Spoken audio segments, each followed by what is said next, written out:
champion of the Eastern style of ragtime, which I'm going to be focusing on today. And there's a picture of him. Born in the late 1800s, and he lived to be 100 years old. So he was around in the 70s and 80s when he was in his 90s, still giving concerts on the big stage. And so we have videotape of him talking about what it was like at the turn of the century when he wrote that piece. He wrote that in 1899. So really early in his life, he wasn't even 20 years old yet when that came out of him. And so he taught all the greats. He taught Fats Waller, James P. Johnson, a whole list. He knew Scott Joplin. This, they call it Eastern Ragtime because the people starting this style were mainly on the Eastern Seaboard. U.B. Blake came out of Baltimore and did a lot of his work in New York. Eastern Ragtime is rooted in the classic ragtime that you would associate with Scott Joplin. All right, so you still have this bouncing left hand, but they're doing more. They're really innovating more. Again, this is a looser style, and it evolves a lot faster. It's more based on improvisation. All right, and as I mentioned, because of that, it evolves into jazz very quickly. Like over the course of 30 years, we go from this Eastern rag style right into jazz. Harlem Stride, which came about in the 1920s, as a result of a lot of innovation at the keyboard, they would hold what they would call rent parties, and at these parties, you would invite really good keyboard players to come and amaze the people in your audience. Usually, maybe at a house or something, you collect money at the door, and they would have a contest. Now you're in New York City, so you've got some of the greatest pianists in the world there, right? So they're coming and competing against each other. And in what was known as a cutting contest, which is where you could cut in on each other very rudely, right in the middle of the piece, same keyboard, it's like, get out of the way, I'm going to finish this piece for you. Let me really show you how it's done, right? And you could upstage each other. And the winner of that cutting contest would win the prize money, which they collected at the door to pay the rent. And that was why they call it a rent party. So, and you can imagine you'd have to be pretty good to win one of these. And if you wanted to win again, you wouldn't be able to just bring the same old act. You'd have to do something new. And so that led to a lot of innovation and leading up to this style called Harlem Stride. There's James P. Johnson, the godfather of Harlem Stride, and I'm going to play for you his Carolina Shout.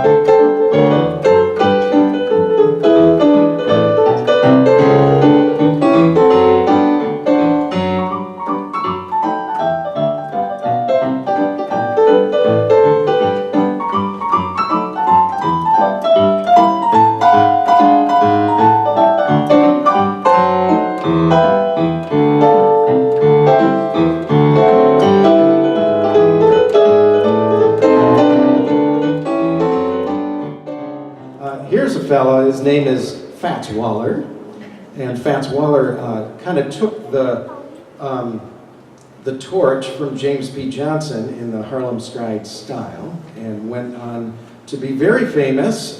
He was a comedian, entertainer, fabulous composer and pianist himself.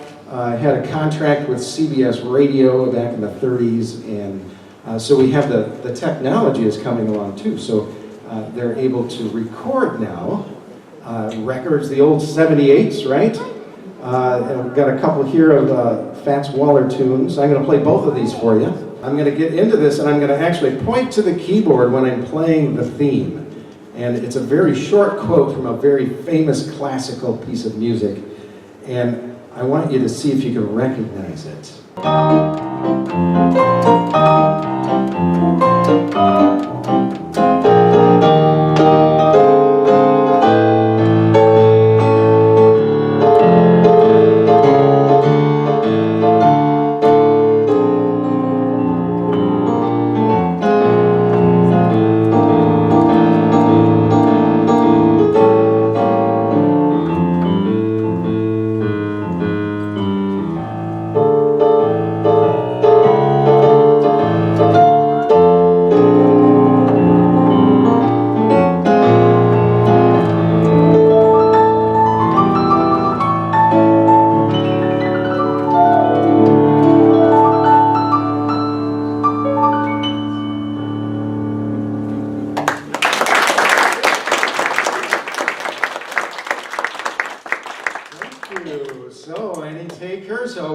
tune? In the Hall of the Mountain King, In- the Bergin Suite by Engelbert Humperdinck.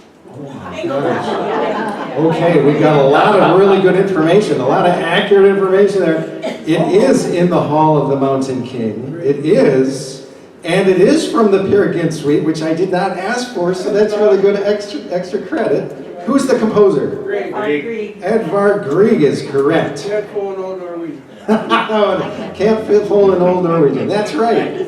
So wonderful. That was really good. And I was lucky enough there to see lots of really good ragtime players live. And so what you're doing here, I want to applaud all of you, all right, because you're here listening to live music. And that's how I fell in love with ragtime. It's the best way to fall in love with music is when another human being is giving it straight to you, right? So straight from the source, person to person, that's the best way.